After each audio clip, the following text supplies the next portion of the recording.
Hello दोस्तों, हम पढ़ रहे थे कक्षा 6 की प्रश्नावली 2 जिसका नाम है रेखाएं और कोण। ये जो है वीडियो का दूसरा भाग है। इस भाग के अंदर जो है हम टॉपिक 2.5 कोण ये जो है पढ़ने वाले हैं। ठीक है, ये पढ़ने के बाद जो है हम जो है आइए पता लगाइए पढ़ेंगे। चलो तो अब पढ़ना स्टार्ट करते हैं। तो देखो 2.5 कोण। तो देखो सबसे पहले हम जान लेते हैं कि कोण क्या होता है। तो नीचे मैं लिख लेता हूँ कोण की परिभाषा। कोण वह ज्यामितीय आकृति है जो एक उपनिष्ठ अंत बिंदु से निकलने वाली दो किरणों या रेखाओं से बनती है। देखो मैं कोई उपनिष्ठ बिंदु ले रहा हूँ यहाँ पर ओ। ठीक है, इस उपनिष्ठ बिंदु से यहाँ पर दो किरणें निकल रही है। एक किरण का नाम दे देता हूँ मैं ओ ए और एक किरण है यहाँ पर ओ बी। ठीक है, तो इन दोनों किरणों से यहाँ पर जो है एक आकृति बन रही है, इसको बोलेंगे हम कोण। तो यहाँ पर कौन सा कोण बनेगा? यहाँ पर कोण बन रहा है ए ओ बी। इस कोण को ए ओ बी बोल सकते हैं या फिर बी ओ ए। ये जो है दोनों नाम इस कोण को हम दे सकते हैं। ठीक है ना, इसे बोलते हैं कोण। अब देखो हम पढ़ लेते हैं आइए पता लगाइए। आइए पता लगाइए का प्रश्न नंबर 1। क्या आप दी गई आकृति में कोण ढूंढ सकते हैं? किसी भी एक कोण की भुजाएं बनाइए और शीर्ष का नाम दीजिए। देखो नीचे आपको जो है 4 आकृतियाँ दे रखी है। इनमें जो है आपको कोण की भुजाएं बनानी है और शीर्ष का नाम देना है। तो देखो आकृति ए के अंदर आकृति ए के अंदर आपको जो है भुजाएं पहले से ही बनाई हुई है। आपको जो है कोण का नाम लिखना है और उस कोण के शीर्ष का नाम लिखना है। तो देखो यहाँ पर एक कोण है ए डी बी। तो यहाँ पर पहली आकृति के अंदर जो कोण हो जाएगा वो हो जाएगा ए डी बी। अब देखो इस कोण का जो है शीर्ष क्या होगा? देखो इस कोण का शीर्ष यानी कि ए डी और डी बी भुजाओं का उपनिष्ठ बिंदु कौन सा? डी है यहाँ पर। तो ये जो है शीर्ष होगा यहाँ पर डी। ठीक है, अब देखिए आकृति बी के अंदर देखो आकृति बी के अंदर आपको जो है भुजाएं बनाई हुई नहीं है, तो हमें बनानी पड़ेगी। तो मैं यहाँ पर दो भुजाएं बना लेता हूँ। एक भुजा बना लेता हूँ बी ए और दूसरी भुजा बना लेता हूँ बी सी। अब देखो इन दोनों भुजाओं से यहाँ पर कौन सा कोण बन रहा है? यहाँ पर कोण बन रहा है कोण ए बी सी। तो मैं यहाँ लिख लेता हूँ कोण ए बी सी। और देखो ये दोनों भुजाओं का उपनिष्ठ बिंदु कौन सा है? बी है। तो यहाँ पर शीर्ष क्या हो जाएगा? शीर्ष हो जाएगा यहाँ पर बिंदु बी। तो शीर्ष का आगे लिख दूंगा यहाँ पर बिंदु बी। अब देखते हैं आकृति यहाँ पर सी। अब देखो आकृति सी के अंदर भी भुजाएं बनाई हुई नहीं है, मैं बना रहा हूँ यहाँ पर दो भुजाएं बना रहा हूँ मैं, क्यू आर और क्यू पी। अब देखो इन दोनों भुजाओं से यहाँ पर कौन सा कोण बनेगा? यहाँ पर कोण बनेगा कोण पी क्यू आर। तो मैं लिख लेता हूँ यहाँ पर कोण पी क्यू और आर। और देखो यहाँ पर जो दोनों भुजाएं कौन से उपनिष्ठ बिंदु पर मिल रही है? बिंदु क्यू पर मिल रही है। तो यहाँ पर शीर्ष हो जाएगा इसका बिंदु क्यू। तो यहाँ लिख देता हूँ शीर्ष के आगे बिंदु, यहाँ पर जो है क्यू जो है इसका शीर्ष हो जाएगा। अब देखिए आप आकृति डी के अंदर। देखो आकृति डी के अंदर दो भुजाएं खींच रहा हूँ मैं यहाँ पर एम एल और एम एन। अब देखो इन दोनों भुजाओं से मिलकर कौन सा कोण बन रहा है? यहाँ पर कोण बनेगा यहाँ पर एल एम एन। तो यहाँ पर लिख दो नीचे आप जो है कोण एल एम एन। और देखो ये दोनों भुजाएं कौन से उपनिष्ठ बिंदु पर आकर मिल रही है? देखो एम पर आकर मिल रही है। तो इसका जो शीर्ष हो जाएगा यहाँ पर बिंदु एम। तो यहाँ पर नीचे लिख दो बिंदु एम, इसका जो है शीर्ष हो जाएगा। इस प्रकार जो प्रश्न नंबर 1 कर लेना है आसानी से। अब देखो आइए पता लगाएगा प्रश्न नंबर 2। भुजा एस टी और एस आर को चिन्हित करते हुए कोण बनाइए। तो देखो इस प्रश्न को हल करने के लिए मैं क्या करता हूँ, यहाँ पर भुजा एस टी बना लेता हूँ। ये बना ली मैंने भुजा एस टी। ठीक है, और एक भुजा बनानी है एस आर। तो देखो बिंदु एस तो पहले से ही है, यहाँ पर आपको इस बिंदु से होकर एक भुजा बनानी है एस आर। तो देखो ये एस जो बिंदु विनिष्ट हो जाएगा और यहाँ पर जो एक भुजा बना ली मैंने एस आर। तो देखो यहाँ पर दो भुजाएं होगी, भुजा एस टी और भुजा एस आर। और यहाँ पर जो ये दोनों भुजाएं एक कोण बना रही है। ठीक है ना, कौन सा कोण बना रही है? यहाँ पर टी एस आर। इस प्रकार का जो है कोण यहाँ पर बना लेना है। अब देखिए प्रश्न नंबर 3। व्याख्या कीजिए कि कोण एपीसी को कोण पी क्यों नहीं लिखा जा सकता है।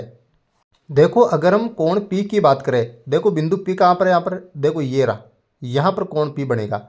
अब देखो कोण P के ऊपर कितने कोण बन रहे हैं यहाँ पर जो है कोण P के ऊपर एक तो कोण बन रहा है APB, दूसरा कोण बन रहा है BPC, ठीक है, और एक कोण और बन रहा है देखो बड़ा वाला APC, यानी कि यहाँ पर जो है कोण P के ऊपर यहाँ पर जो है 3 कोण संभव है, ठीक है ना।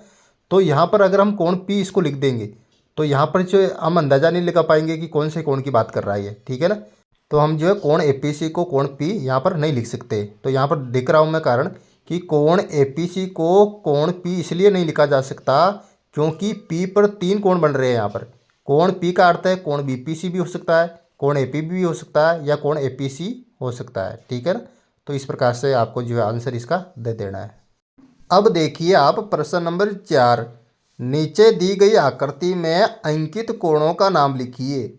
देखो नीचे जो आपको आकृति दे रखी है इसके अंदर 2 कोण अंकित है, इसके अंदर इन दोनों कोणों के आपको नाम लिखने हैं। देखो जो पहला कोण है वो यहाँ से लेकर यहाँ तक है, ठीक है। तो ये कोण कौन सा होगा, ये कोण होगा कोण RTP, ठीक है। और दूसरा कोण है यहाँ से लेकर यहाँ तक, तो ये कोण का कोण होगा, ये कोण होगा RTQ। तो इन दोनों कोणों के नाम लिख देने हैं। तो पहला कोण हो गया, यहाँ पर देखो कोण लिख देता हूँ मैं यहाँ पर, कोण RTP, तथा दूसरा जो कोण हो जाएगा यहाँ पर RTQ। तो ये दोनों कोण जो है मैंने यहाँ पर लिख दिए। अब देखिए आप प्रश्न नंबर 5, अपने कागज पर 3 बिंदु इस प्रकार से अंकित कीजिए कि वे एक रेखा पर स्थित न हो। उन्हें A, B और C से चिन्हित कीजिए। सभी संभव रेखाएं खींचिए जो इन बिंदु युग्मों से गुजरती हो।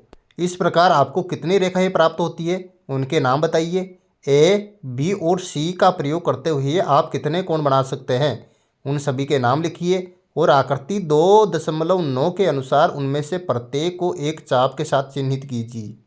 देखो आकृति 2.9 यहाँ पर है, इसके अंदर कोण के जैसे चाप काट रखे वैसे चाप काटने हैं आपको। तो यहाँ पर 3 बिंदु बना लेता हूँ। देखो पहला बिंदु ये हो गया, दूसरा बिंदु ये हो गया और तीसरा बिंदु ये हो गया। तो ये 3 बिंदु मैंने इस प्रकार से बना लिए है कि ये तीनों बिंदु एक लाइन पर स्थित नहीं है, यानी कि एक रेखा पर स्थित नहीं है। अब इनको नाम दे देता हूँ। पहले बिंदु को A नाम दे दिया, दूसरे बिंदु को B और तीसरे बिंदु को यहाँ पर जो है C नाम दे दिया मैंने, ठीक है।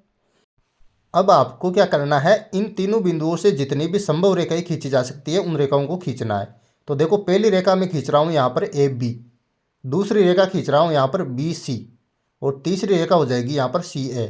तो इन तीनों बिंदुओं से कुल 3 रेखाएं जो है हमें प्राप्त होती है। अब जो है हमें इन तीनों रेखाओं के नाम लिखने हैं। तो 3 रेखाएं लिख देता हूँ मैं यहाँ पर। कौन कौन सी रेखा हो जाएगी, पहली रेखा हो जाएगी AB, तो मैं उसका नाम दे देता हूँ AB, ये एक रेखा हो गई। दूसरी रेखा हो जाएगी यहाँ पर BC, तो यहाँ पर लिख देता हूँ मैं यहाँ पर BC।